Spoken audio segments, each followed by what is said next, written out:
Nigel Farage, for the second time in just over a week, is on the back foot. And if you remember when he criticised the riot in Leeds, and he talked about the subcontinent, he then later went on television and said, "Well, you misunderstand me. I was talking about the variety of different cultures in India, and how and that's what I meant by racism."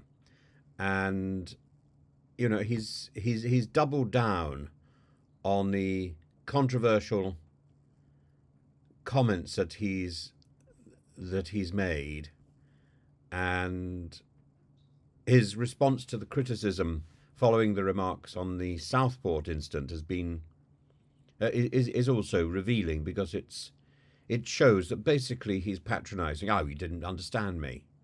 Farage's decision to question whether the truth is being withheld from us without evidence is a classic tactic of conspiracy theorists, sowing doubt, suspicion, without making direct accusations. It's from the Trump playbook. And this approach, as noted by Sean O'Grady, exemplifies the, quote, weasel formula of rhetoric, where one claims merely to be asking questions rather than making outright assertions. Farage's refusal to reach out to the victims' families — I'm going to play the video in a minute — or condemn the subsequent violence, sitting framed by two flags trying to imitate Sir Keir Starmer, trying to look presidential or prime ministerial, particularly the attacks on the mosque, fueled by misinformation, partly provided by him, highlights a troubling focus on his public image and the political narrative that he is presenting, which contrasts with the genuine empathy and leadership that we've seen from Sir Keir Starmer.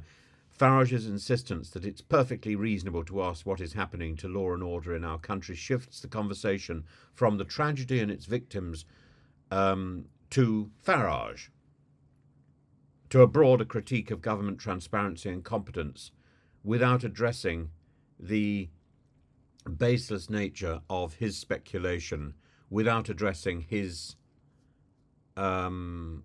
knee-jerk response to try and talk to his troops.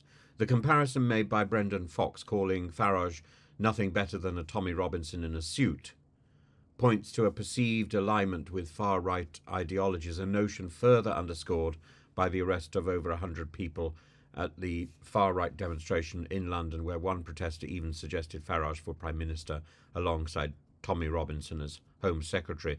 This alignment is exacerbated by Farage's failure to denounce the English Defence League's involvement in the violence, even in this reformulated version, as highlighted by former counter-terrorism chief Neil Basu. Moreover, Farage's history of making inflammatory comments, such as his statement about India's diversity, which were perceived as patronising and dismissive of the complexities of racial issues within our country, adds to the perception of a politician more interested in stirring controversy than offering constructive help, or even engaging in constructive dialogue. Ultimately, Farage's actions and comments provide an opportunity for political opponents like Sir Keir Starmer to position themselves as voices of unity and reason. And Starmer's refusal to directly name Farage while condemning those who impede justice for the victims demonstrates a strategic distancing from the divisive tactics that Farage employs.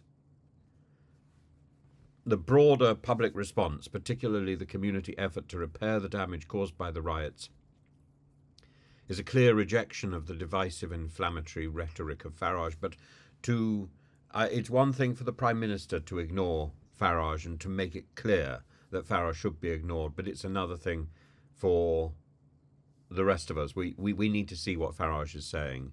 We need to analyse it. We need to look at it, and for that reason, I'm going to play it, because I think it's important to hear, and I want you to listen out to the things which aren't there. There is nothing there about care for the community. There is nothing there about the families of the people whose children have been injured or killed.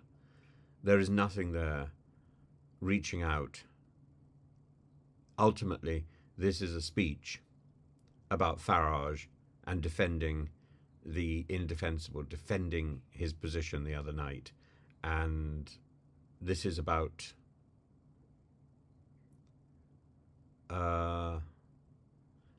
his image, not about the responsibility of a real politician who's been elected to Parliament to represent his constituents. So the Prime Minister tonight reacting to what has happened over the course of the last 48 hours. His conclusion, very simple, it's all the far right, as if they're causing all of the problems. No, the far right are a reaction to fear, to discomfort, to unease that is out there shared by tens of millions of people. Let me be clear. I don't support street violence. I don't support thuggery in any way at all. But I'm worried, not just about the events in Southport, but about societal decline that is happening in our country. Law and order, folks, on our streets is breaking down. This Prime Minister hasn't got an earthly clue how to deal with it. We need to start getting tough. We need to use stop and search, regardless of the colour of the skin of anyone that gets stopped. We need tougher prison sentences for anybody carrying a knife. We need folks to get real. Because I tell you what you've seen on the streets of Hartlepool, of London, of Southport is nothing to what could happen over the course of the next few weeks. Let's have proper law and order. But Mr. Starmer, just to blame a few far-right thugs to say that's the root of our problems doesn't work. There you are. You've seen it all now, and I hope you agree with me. It's all about me, me, me. Farage, Farage, Farage. Put up the flag for Farage. And it exposes him as the weak individual that he is. He's more concerned about his reputation and about the foolishness of his previous remarks, whether about the subcontinent or whether about information being deliberately withheld. He's battening down the hatches and appealing to his core vote. This is very Trumpian, and this is quite shocking.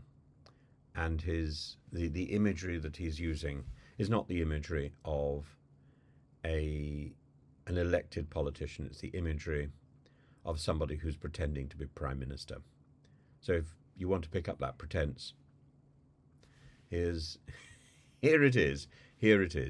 For me, I don't recognize the pretense. I do recognize the pretense. I don't recognize it of any substance. I recognize it as cheap theatre. This is the stuff that belongs in the music hall. I might as well get him to start singing ridiculous songs. In fact, I think I will.